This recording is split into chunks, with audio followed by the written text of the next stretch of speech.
করার নেই, তো তাকে যেতে হবে। তো সে ওইখানে চলে গেল। কিন্তু শ্রী ত্রিনয়নী দেবী মানে শ্রী শ্রী বড়মার মা, তিনি লক্ষ্য করেন যে প্রায়ই শ্রী শ্রী বড়মার মন খারাপ থাকে। কারণ কারণ হলো তিনি তার দিদার কাছে যে লালন পালনটা পেয়েছেন, যে ভালোবাসাটা পেয়েছেন, তার মামা মামি যেভাবে ওনাকে স্নেহ করে রেখেছেন, তিনি তা ভুলতে পারছিলেন না। তিনি তাকে খুবই মনে করছিলেন। তো আস্তে আস্তে শ্রী শ্রী বর্মার মা তার ওনাকে একটু ভালোভাবে সময় দিতে চেষ্টা করলেন। এভাবে কয়েকদিন কেটে গেল। এরপর বড়মার মায়ের মামার বাড়ি থেকে হিমায়তপুর থেকে একটি নিমন্ত্রণ আসলো ওদের কাছে, উপনয়নের নিমন্ত্রণ। ত্রিনয়নী দেবী মামার বাড়ির এটা উপনয়নের নিমন্ত্রণ আছে, চৌধুরী বাড়ি, ওদের বাড়িতে বলেছেন যে। তো যথারীতি শ্রী শ্রী বড়মার পিতা ছিলেন একটি বিদ্যালয়ের প্রধান শিক্ষক, তিনি কাজ ফেলে আর যেতে পারেননি। তাই শ্রী শ্রী বড়মার মা এবং তিনি এখানে চৌধুরী বাড়িতে গেলেন। যাওয়ার পর সবাই তো বড় মাকে দেখে এত মুগ্ধ হয়ে গেছে, এত সুলক্ষী একজন চেহারা, একদম খুবই সুকন্যা ছিলেন তিনি। সবাই দেখে খুবই মুগ্ধ হয়ে গেছেন ওনাকে দেখে। তারপর তার পরের দিন ছিল উপনয়ন।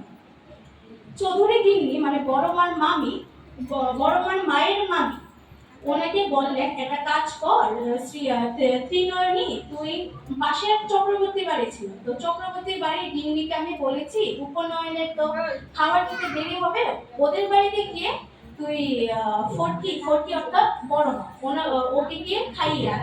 সকালে আতপ চালে সিদ্ধ ভাত করবে এবং গায়ের ঘি দিয়ে খাইয়ে। তো যথারীতি বড় মার মা বলেন, ঠিক আছে, আমি ওনাকে গিয়ে খাইয়ে আনছি। তো চক্রবর্তী বাড়িতে গিয়ে দেখেন একটি শিশু বালক ওইখানে বসে খাচ্ছে। উনি ছিলেন আমাদের শ্রী শ্রী ঠাকুর অনুকূলচন্দ্র। তো বড়মার মা বলেন, ঠিক আছে অনুকূল, তুমি আমার মেয়ের সাথে বসে খেয়ে নাও। তো ঠাকুর বলেন, না, আমি কোনো নারীর সাথে বসে অন্ন গ্রহণ করতে পারবো না। তো শ্রী শ্রী ঠাকুরমা ছিলেন ওইখানে বসে, তো ঠাকুমা রসিকতা হিসেবে বলে, তোর জন্য এই মেয়েটাই আমি বিয়ে করি না। তো এরপরে ঠাকুর একটু খারাপ পেয়েছেন, একটু চেতে গেছে, গিয়ে এখান থেকে উঠে গেছে। এরপর এই দিন চলে গেল, 15 দিন চলে গেল। তো চৌধুরী বাড়ি গিন্নি তো শ্রী ত্রিনয়নী দেবীকে বলে, তুই আরো কয়েকদিন থেকে যা আমার বাড়িতে, তারপরে চলে যাস। ঠিক আছে। তো উনি কয়েকদিন থাকলো তার মেয়ে বড় মাকে নিয়ে। থাকার পরে যেদিন ওরা বাড়িতে চলে যাবে, বড় মার পেয়ারা খুব ভালো লাগবে। তো চৌধুরী বাড়ি আর চক্রবর্তী বাড়ির মাঝখানে একটা পেয়ারা গাছ ছিল। তো বড় মা যথারীতি এখানে গেছেন পেয়ারা কিনতে। উপরে দেখেন গাছের উপরে একটি বালক বসা, তারপর দেখে বালকটি হলো আমাদের ঠাকুর। তো ঠাকুর উপর থেকে পেয়ারা ফেলছেন আর বড় মা সেটা টোকাচ্ছেন। এভাবে চলে গেল, শেষ হয়ে গেল। তারপর বাড়িতে গিয়ে তার পিতা রামগোপাল ভট্টাচার্য তাকে একটি বিদ্যালয়ে ভর্তি করান এবং 2 বছর এখানে তিনি শিক্ষা গ্রহণ করেন।